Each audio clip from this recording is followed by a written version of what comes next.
There's a decent amount of fanboys and fangirls out there who are still grumpy about the Edgar Wright Ant-Man movie that could have been. But it's time for all of us to move on, especially since Edgar Wright has. His new movie, Baby Driver, is about to hit theaters, and it inspired us to throw it all the way back to his first feature, now a bona fide cult classic. Okay, let's do this, yeah? Yeah? I gotta do a wee first. Here are 7 things you didn't know about Shaun of the Dead. Trub. 1, 2, 3. It's fairly well known that Shaun of the Dead is the first installation in what would eventually be known as the Cornetto trilogy, with Hot Fuzz and The World's End filling the remaining 2 slots. Hell, you can even buy a so-called 3 flavors Cornetto bundle on iTunes. And take note, that's flavors with a U, because British. Anyway, what you probably didn't know is we have binge drinking to thank for the Cornetto trope. With Shaun of the Dead being the first film of the 3, Edgar Wright was inspired to cut from this to Ed licking the Cornetto lid, because Wright's personal hangover cure is actually Cornetto ice cream. Hey, if it can fix his hangovers, it's probably pretty good at helping to deal with the stress of shovel whipping your first zombie too. As long as we're talking about Edgar Wright, you may not have known that he also has a cameo in Shaun of the Dead. See that zombie in the background? Yeah, the one that just fell over? That's him. And quick bonus thing about Chris Martin from Coldplay, you probably know he plays himself promoting Zombade at the end of the movie, but he also has a zombie cameo before that, right here. Boom. Moving on.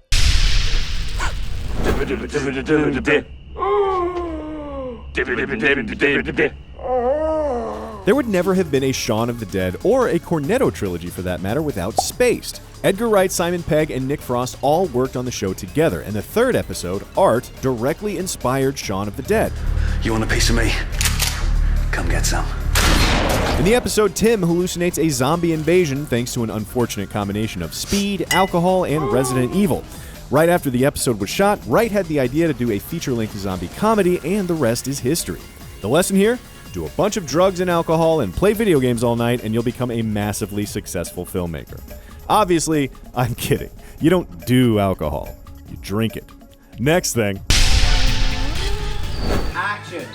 Here's yet another connection between Spaced and Shaun of the Dead. Most of the zombie extras were just super fans of Spaced. When they were casting Shaun of the Dead, they put a notice on the forums of the Spaced Out fan site and used it to recruit their zombies. It might be the only time in history that being a member of a fan forum wasn't an absolute waste of time.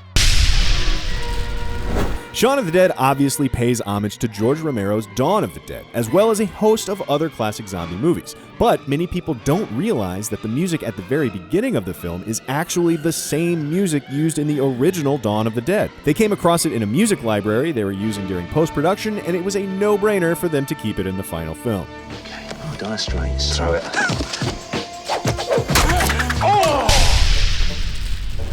Speaking of George Romero, he's actually a big fan of Shaun of the Dead. So much so, he had Simon Pegg and Nick Frost appear in 2005's Land of the Dead as zombies. So if you like me a zombie, please come to my trailer and I'll bite you in the face. Simon Pegg's zombie look was inspired by the zombie Bub from Day of the Dead. Bub is Pegg's personal favorite zombie because Bub became more human-like and a hero in his own right. Say hello, Aunt Alicia.